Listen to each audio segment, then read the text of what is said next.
लेकिन आज अगर बाला साहब यहां होते तो यूबीटी का डिसेंट नोट यहां पर अगर पढ़ते तो उनके आत्मा को बहुत वेदना जो है होती। हम ऐसे ही नहीं कहते कि औरंगजेब के विचारधारा पे इन लोग चल रहे हैं, अफजल खान के विचारधारा पे चल रहे हैं, कि जो बाला साहब हमेशा हिंदुत्व के लिए लड़ रहे थे, मुझे लगा इनको सिर्फ हिंदुत्व से एलर्जी थी, लेकिन आज हिंदुओं से भी एलर्जी जो है यूबीटी को होने लग गई है। कि बाला साहब आज होते तो ये क्या आज ये भाषण कर पाते यहाँ पर? आज यहाँ पर कुछ साथी, अरे पुराने नहीं अभी भी हो सकते हो,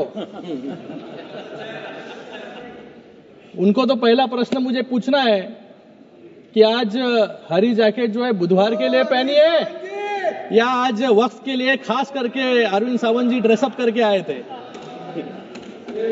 यहां पर मुझे उनका भाषण सुनते वक्त बहुत वेदना हुई, बहुत ही शॉकिंग था कि अरे वक्त पे ही बोल रहा हूं बाबा, इधर देखिए, इधर सामने। मुझे इनसे आपसे बात कर रहा हूं सर, हमसे सामने देखिए। इनसे मुझे यूबीटी वालों से प्रश्न पूछना है, अपनी अंतरात्मा से इनको प्रश्न पूछना चाहिए कि बाला साहब आज होते तो ये क्या आज ये भाषण कर पाते यहां पर? आज इस सदन में एक बात साफ हो गई, ये यूबीटी वाले किसकी विचारधारा को मान रहे हैं और ये बिल का विरोध कर रहे हैं। इनके पास एक सुनहरा अवसर था अपनी गलतियों को सुधारने का, अपने इतिहास को संभालने का और विचारधारा को जिंदा रखने का, जिसके लिए कभी बाला साहब ठाकरे जी ने आंदोलन किया था। लेकिन अफसोस यूबीटी वालों ने उस विचारधारा को तो पहले ही बुलडोजर के तले जो है चुरोड़ मरोड़ दिया है। बाला साहब की जो विचारधारा थी वो स्पष्ट थी, हिंदुत्व की रक्षा, देश की एकता और बाकी धर्मों के लोगों के लिए सम्मान। लेकिन आज अगर बाला साहब यहां होते तो यूबीटी का डिसेंट नोट यहां पर अगर पढ़ते तो उनके आत्मा को बहुत वेदना जो है होती। मैं यहां पर यूबीटी का एक डिसेंट नोट जो है लेकर आया हूं। इन्होंने यहां पर कहा है कि नॉन मुस्लिम मेंबर वक्फ बोर्ड में नहीं होने चाहिए और उसके ऊपर वो वकालत वहां पर कर रहे थे कि जो बाला साहब हमेशा हिंदुत्व के लिए लड़ रहे थे, मुझे लगा इनको सिर्फ हिंदुत्व से एलर्जी थी, लेकिन आज हिंदुओं से भी एलर्जी जो है यूबीटी को होने लग गई है। आज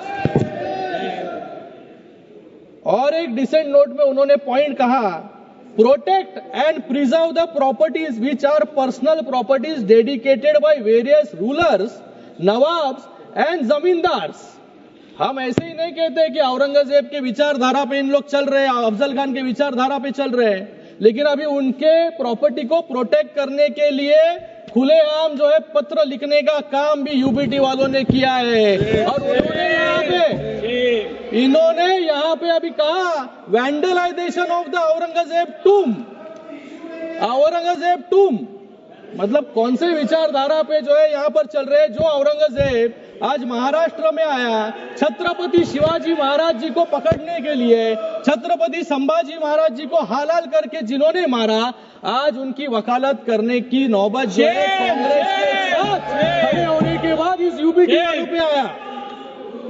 इन्होंने कभी पत्र लिखा नहीं, जब पालघर में साधु हत्याकांड हुआ तभी इनके मुंह से कुछ भी निकला नहीं, तभी चुप बैठे थे। लेकिन आज औरंगजेब के बारे में बात निकली तो यहाँ पे इनको जो है तिलमिलाट जो है यहाँ पर हो रही है। सुनने का आदत डालो।